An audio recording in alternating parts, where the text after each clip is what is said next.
And thank you so much for joining me here today. Just a quick recap of markets. The Nasdaq ended lower while the Dow and S&P 500 were nearly flat on Tuesday. This is as Treasury yields rose and shares of chip makers fell after the Biden administration said it had planned to halt shipments of advanced artificial intelligence chips to China. Here's more. Wall Street's main indexes ended flat to lower on Tuesday as Treasury yields rose on robust economic data and shares of chip makers fell on the news of new export restrictions to China. The Dow and S&P 500 were mostly unchanged, the Dow ticking up slightly, the S&P down slightly, while the Nasdaq shed 0.25%. Data out Tuesday showed retail sales increased more than expected in September, as did factory production, spurring a jump in Treasury yields, which helped drive stocks lower. It's starting to feel like the old good news is bad news days in the market. Liz Miller is founder and president of Summit Place Financial Advisors. The market's trying to decide, does all the good news mean, yay, we're a pretty good economy coming out of a slowdown, or does it mean our Federal Reserve has to keep hammering us with higher rates? Also pushing stocks down, the Biden administration's announcement of plans to halt shipments to China of more advanced artificial intelligence chips designed by NVIDIA and other companies. Shares of NVIDIA fell more than 4.5%, even though the world's most valuable chip maker said it does not expect the curbs to meaningfully impact near-term financial results. Some upbeat earnings reports helped limit declines, including from Bank of America, whose shares gained more than 2% following the bank's quarterly results. And shares of Lockheed Martin edged up marginally after the defense contractor reported better than expected third-quarter revenue and profit. Meanwhile, at the California-Mexico border, hundreds of illegal immigrants are getting released onto city streets. This influx is overwhelming authorities and the city as well. Here's more. U.S. Customs and Border Protection has released thousands of illegal immigrants on streets in the San Diego area the past month. This includes about 1,000 in the beach town of Oceanside. The agency says they are overwhelmed by record numbers of people from around the world trying to enter the country at the southern border. Now, humanitarian organizations and volunteers are welcoming the people and helping them reach their destinations in other states. They are providing basic necessities like hot meals, guidance, and in some cases, temporary housing. Everybody's starving when they come out of Border Patrol custody, so we have that to meet that basic need. We have a tent that's just for families that have been separated.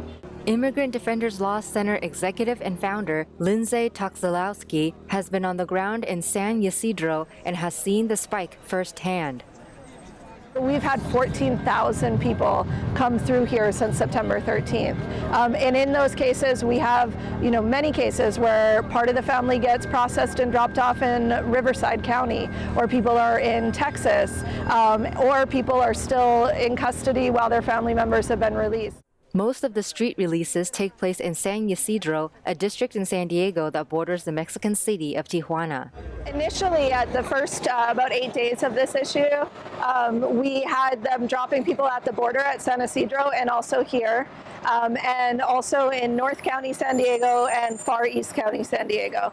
So there were 4 drop-off locations. For the ones that were down here close to the border, we have consolidated them here because we don't have the staffing to be able to respond to 2 places at once. In a recent meeting, Toxilowski said the San Diego Board of Supervisors has authorized $3 million to support the relief. Their organization estimates an average of more than 550 people a day are released on the streets.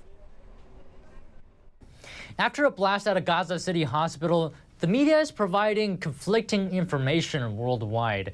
Breaking reports coming from the Hamas-controlled Gaza Health Ministry are being repeated by the media.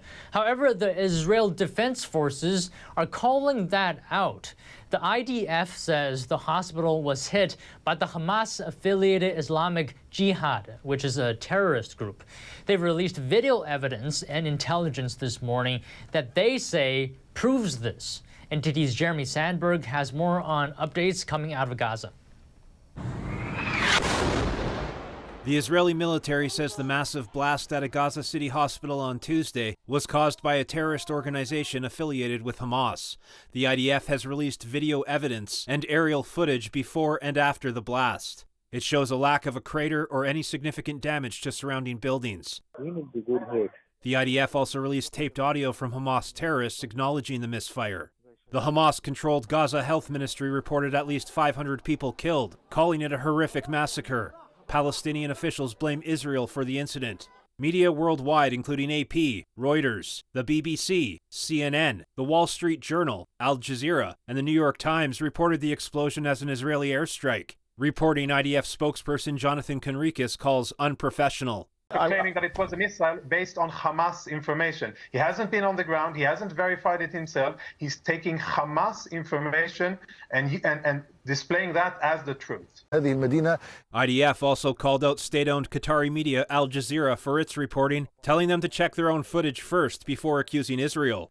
Isn't it amazing how fast fake news spread and how much they're leveraged? Yes, it is concerning because we find ourselves, unfortunately, in a combustible situation where we have armed enemies all around us who appear to be extremely aggressive and want a confrontation. Gaza, Hamas, the organization that governs the Gaza Strip, started it, and we are now in the early stages of defeating Hamas, which will be done eventually. And it appears that other terrorist organizations that are also under the Iranian umbrella want to do the same. That is, of course, very dangerous for the region. We have made it very clear that this wasn't a war that we wanted, but it is a war that we intend to finish with the complete dismantling of Hamas as a military entity. And we have also said to Hezbollah and anybody else that we strongly encourage them not to attack. And today, the state of Lebanon, and perhaps more so since these so-called demonstrations have erupted, they have to make a decision if they want to sacrifice their own country and security and safety for the sake of Hamas terrorists. IDF analyzed its operational systems and concluded Islamic Jihad responsible. The barrage of rockets was fired by terrorists in Gaza, passing in close proximity to the Al-Hali al-Ma'adi hospital in Gaza at the time it was hit. Israeli Prime Minister Benjamin Netanyahu posted on X denying any IDF involvement. Along with this message, the entire world should know those who brutally murdered our children also murder their own children. IDF says it has checked all its systems to make sure it didn't fire in the area, and its radars that tracks incoming enemy fire. And we saw that there was a barrage of rockets that was fired from mid or northern Gaza Strip towards Israel, exactly at the time or a little bit before the explosion reportedly happened, which was caught in our systems and perfectly corresponds with the information that we have. IDF says since the war began, around 450 rockets launched at Israel have fallen within Gaza. Jeremy Sandberg, NTD News. And protests in multiple cities around the world. This is following the strike on a hospital in Gaza. Israel denies causing the blast, which it says was caused by terrorist forces of the Palestinian Islamic Jihad. NTD's Coast Jimenez has more on the protests. Massive crowds marched on Tehran's streets till the early hours of Wednesday. Protesters marched from Palestine Square to the French and British embassies. Palestinian people did not commit a crime. They don't want anything. That's their home. They don't want to leave. In my opinion, we Iranians should help the Palestinians a lot. Even if necessary, we should fight alongside them. Dozens were seen setting the Israeli national flag on fire to loud cheers while chanting death to Israel. On Wednesday, more than 100 protesters gathered near the U.S. Embassy in Olkar, Lebanon. Security forces used water cannons and tear gas to disperse protesters who started rocking the fence. More protests were also staged outside Israel's embassies in Turkey and Jordan. Around 500 people reportedly died in the blast on the hospital in Gaza, which drew condemnation across the Arab world. Protests also occurred in Iraq and multiple European cities, including London, Madrid, Rome and Stockholm. Authorities in France and Germany have banned pro-Palestinian rallies. due to the likelihood of such gatherings disturbing public order. More demonstrations were held in Montreal and Las Vegas. Hundreds of pro-Palestinian protesters gathered with flags and signs near the federal courthouse in Las Vegas. They were met with around 100 pro-Israeli counter-protesters who also waved flags across the street. Gaza authorities say Israel's military was responsible for the hospital bombing, which occurred during a massive Israeli bombardment in retaliation for the October 7th Hamas attacks. Israeli authorities denied involvement in the strike, saying terrorists of the Islamic Jihad militants had fired a barrage of rockets near the hospital, and that intelligence from multiple sources indicated the group was responsible. According to the UN, roughly half of Gaza's population have now fled their homes, with many now in the approximately 8-mile-long stretch south of the evacuation zone. Cost Jimenez, NTD News. And it seems like Hamas' social media following has skyrocketed since the start of the war. Let's take a deeper look at that. Hamas, a designated foreign terrorist organization in the United States, is banned by major tech companies like Meta and Google. But on Telegram, the group is thriving, especially since the October 7th attack on Israel. One Hamas account jumping from 200,000 followers to almost 700,000 followers. Another from 160,000 to more than 400,000. Telegram has actually marketed itself as a platform for free speech where they don't take down content, which means that extremist organizations like Hamas are able to post messages on Telegram with very little fear of retribution. Hamas has been using it for terror propaganda. Their social media strategy, especially on Telegram, is very sophisticated. Things like calling for further violence, things like justifying their actions, including attacking a music festival of civilians. It also includes things like hostage videos. If you live in the United States, chances are you've never heard of Telegram, but it's a massive social media chat app with more than 800 million users globally. It's run by Pavel Durov. Pavel Durov, who is referred to as the Mark Zuckerberg of Russia. Durov ran a popular Russian social media platform but was forced out a decade ago when he wouldn't comply with Russian government censorship requests, including refusing to shut down the page of Russian opposition leader Alexei Navalny. So eventually I had to step down as the CEO of the company and leave Russia. Durov moved to Dubai, where he now runs Telegram. Indeed, Telegram's lax rules and private encrypted messaging have made it attractive to terrorists and extremist groups around the world. We are not happy about ISIS or other extremist forces using Telegram.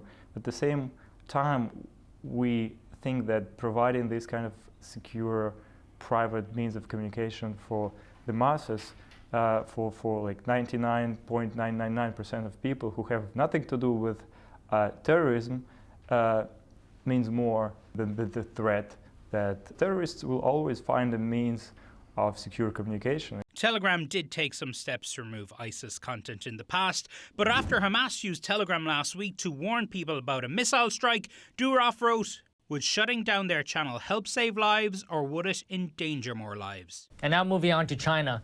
The economy there grew at a faster than expected clip in the third quarter. This is according to data on Wednesday, while domestic consumption also picked up pace last month. Here's more.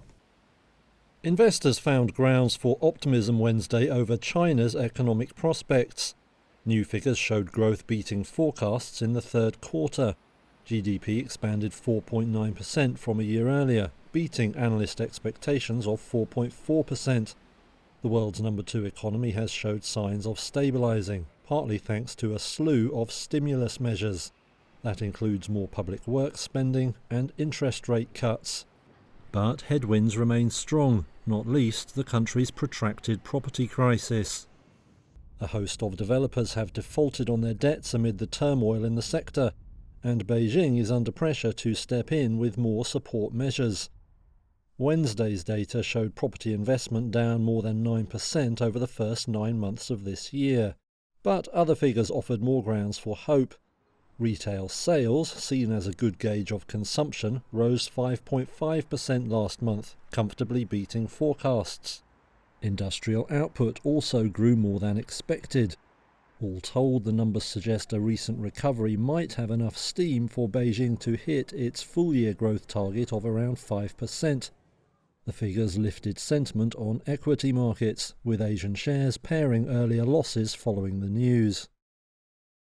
And the Biden administration said on Tuesday it plans to halt shipments to China of more advanced artificial intelligence chips designed by NVIDIA and others, part of a suite of measures aimed at stopping Beijing from getting cutting-edge U.S. technologies to strengthen China's military. Here's the story. The Biden administration said on Tuesday it plans to halt shipments to China of advanced artificial intelligence chips designed by NVIDIA and others. The move is aimed at stopping Beijing from getting cutting-edge U.S. technologies to strengthen its military. Commerce Secretary Gina Raimondo said the new measures would close loopholes in regulations released last year and will probably be updated at least annually. She stressed the policy change was not designed to hurt China economically. The rules will exempt most consumer chips used in laptops, smartphones, and gaming, though some will be subject to licensing and notification requirements by U.S. officials. In a statement, top AI chip designer NVIDIA said it complies with the current regulations and does not expect a near-term meaningful impact to its financial results from the new rules. Investors, however, appeared concerned as the stock fell as much as 7% in early trading before reducing those losses. Other chip stocks suffered smaller declines. Liz Miller, founder and president of Summit Place Financial Advisors, said she thinks the move won't have a long-term impact on the sector. In the chip market, we're seeing a new wave come through so strongly from computing demands from AI that while I think these new rules may be a bit of a short-term stumbling block and may even be just political negotiating, I think the company fundamentals will remain strong as we look forward. The Chinese embassy in Washington did not immediately respond to requests for comment on the new measures, which also apply to Iran, Russia, and other countries. Meanwhile, Chinese developer Country Garden's $15 million debt payment deadline has expired without word of payment. And this is fueling expectations that China's biggest private property developer has defaulted on its offshore debt. Here's more. A Country Garden debt deadline has expired with no sign of payment. It's fueled expectations that China's biggest private property developer has defaulted on its offshore liabilities. That as the nation's real estate woes deepen. The firm was supposed to make a $15 million coupon payment, but a deadline came and went. As is standard in such contracts, non-payment would trigger cross-defaults in other Country Garden bonds, and the company has almost $11 billion of offshore bonds. Now a default would set the stage for one of China's biggest corporate debt restructurings. One creditor told Reuters he had not received payment as the 30-day grace period came to an end. Country Garden reiterated on Wednesday that it doesn't expect to meet all of its offshore debt obligations and hopes to seek a holistic solution to its difficulties. Its statement did not directly address the question of whether there had been a default. Company representatives declined to comment. Scores of other Chinese property developers have defaulted since 2021, when the government introduced new rules to control how much they could borrow. The sector's prolonged woes have dragged on the world's second biggest economy, often rattling global financial markets. Shares in Country Garden have lost some 70% of their value this year. And meanwhile, Russia took the first step on Tuesday towards revoking ratification of the Comprehensive Nuclear Test Ban Treaty. Why is Russia changing its position, and what might the move mean? Here's what you need to know. Russia is making moves to scrap its ratification of the Comprehensive Nuclear Test Ban Treaty. On Tuesday, the country's lower house voted unanimously in the first of 3 ballots to approve withdrawal of the ratification. Moscow says the aim is to restore parity with the United States, which has signed but never ratified the treaty. But experts worry this walkback could be a sign Russia is ramping up towards a test. The CNTB was formed in 1996 and bans nuclear weapon test explosions or any other nuclear explosions. The goal to reduce and eliminate the development of nuclear arms. 187 states have signed the treaty, with 178 passing corresponding laws in their parliament. Of the 9 countries that possess nuclear weapons, Britain, France and Russia have signed and ratified the agreement. The US, Israel and China have signed but not ratified, with India, Pakistan and North Korea yet to do either. The treaty can only legally come into force once 44 named countries, which possess nuclear weapons or have nuclear power and research reactors, have signed and ratified. But in practice, it has created a de facto norm against nuclear testing. Russian President Vladimir Putin has stated the decision to withdraw its ratification is to mirror the current status of the CTBT in the United States. It's another move that heightens tensions between the countries since the start of the Ukraine war. Moscow suspended its last remaining nuclear arms treaty with the US in February, and Putin has moved tactical nuclear missiles to Belarus on Ukraine's border. No country except North Korea has tested a nuclear weapon since the 1990s. The move to pull away from the CTBT gives Russia legal cover to test if it wanted to. But it says it's not a statement of intent and that it won't test unless the US does. It is also committed to continue supplying data to the global monitoring system, which alerts the world to any nuclear test. However, security analysts believe Putin could be keeping the option open in case the country's fortunes in Ukraine worsen, to send a dramatic signal for the West to back off. Now, job-based health insurance is a lot more expensive for companies and workers this year. Yearly premiums for family health insurance coverage at work soared to an average of nearly $24,000.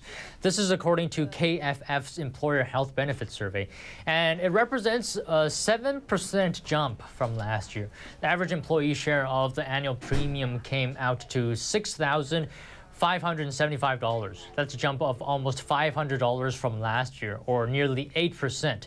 Now, for individual coverage, the average annual premium increased to $8,435, also up 7% from last year of that premium.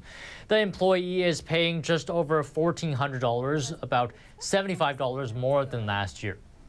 And Seattle's minimum wage is going up to almost $20 an hour amid high inflation. The city's Office of Labor Standards says it will be $19.97 next year. Now, small businesses that pay a minimum for health care get a small break. So do places where employees make a certain amount in tips. Seattle has one of the highest minimum wages in the country. It also has one of the highest costs of living. That's according to the Council for Community and Economic Research. Washington has a higher minimum wage than any other state. It's set to hit $16.28 next year. The federal minimum wage is $7.25. And social media platform X, formerly known as Twitter, said on Tuesday it's going to test a new subscription model under which it's going to charge a $1 annual fee for basic features. Take a look. The social media network formerly known as Twitter has a new plan for beating bots. Elon Musk's X says it will test a new model under which people pay a $1 annual fee to get basic features. The new subscription is termed Not a Bot and is meant to distinguish real people from automated accounts. It would enable basic functions such as likes and reposts. X said that the fee would vary from country to country based on exchange rates. It will first be available in New Zealand and the Philippines. The test won't affect existing users, but new users who don't subscribe will only be able to do basic things like view and read posts. Bots have been a big issue for Musk ever since he acquired the social network last year.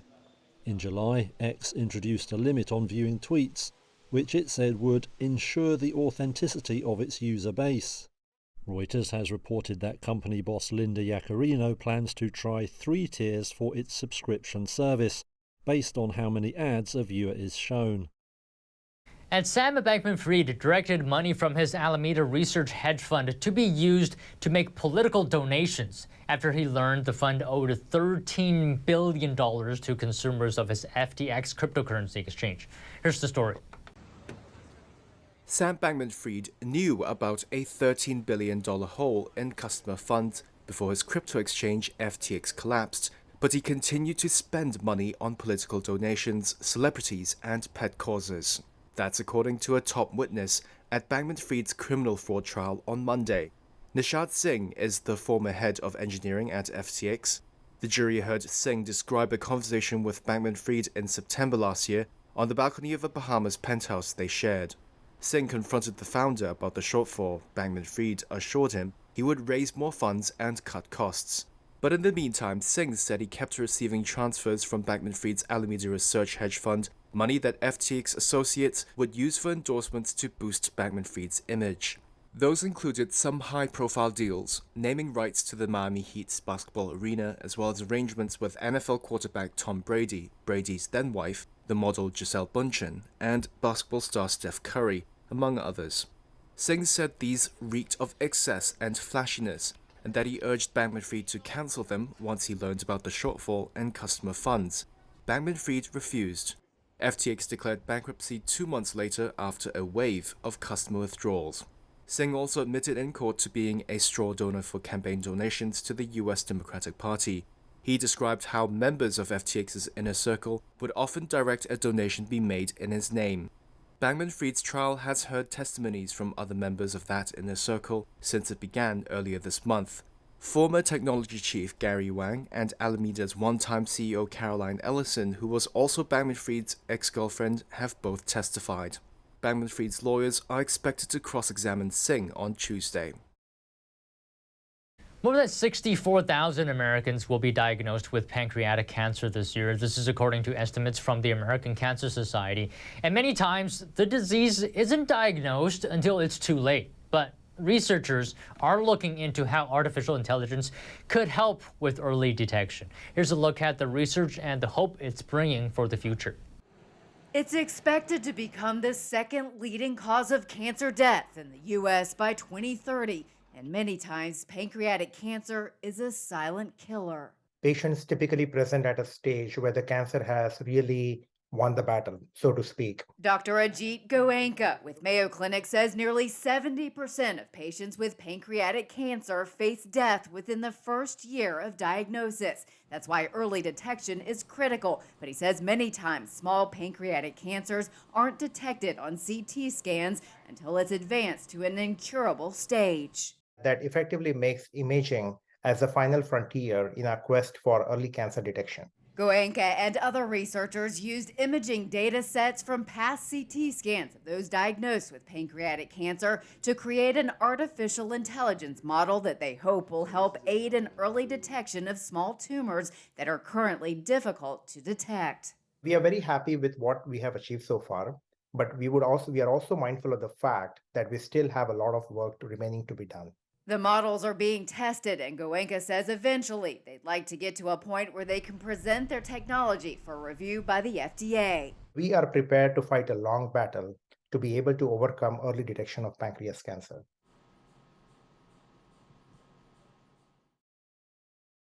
And inflation woes are forcing Americans to rethink their holiday travel plans. Many travelers are now considering a car instead of a plane to their destination. Despite costs, more people expect to travel this year than in 2022. In fact, according to one analyst, this will be the busiest holiday travel season in at least 4 years. Here's a look.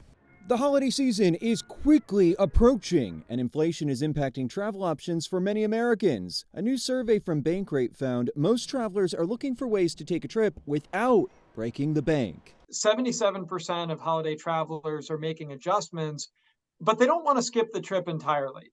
They're willing to drive instead of fly. They're willing to stay in cheaper accommodations or pick cheaper activities. Bankrate senior industry analyst Ted Rossman says you may find deals if you have flexible travel days. Could you go earlier? Could you stay later? If you're willing to fly the morning of Thanksgiving, that actually might be a big cost savings opportunity. And hopefully you still get there in time for the family dinner. And make your money work for you. Take stock of your rewards points and miles, whether it's cashback credit card rewards or airline miles or hotel points. You may be sitting on more value than you realize. Another concern for travelers, flight delays and cancellations, especially after a rough holiday travel season last year. But you can book with a credit card that has strong travel insurance protections. A lot of cards will include these at no added cost, and they help with everything from damaged rental cars to canceled or delayed flights, lost or delayed luggage. Just a few steps you can take to make sure your holidays are as happy and stress-free as possible.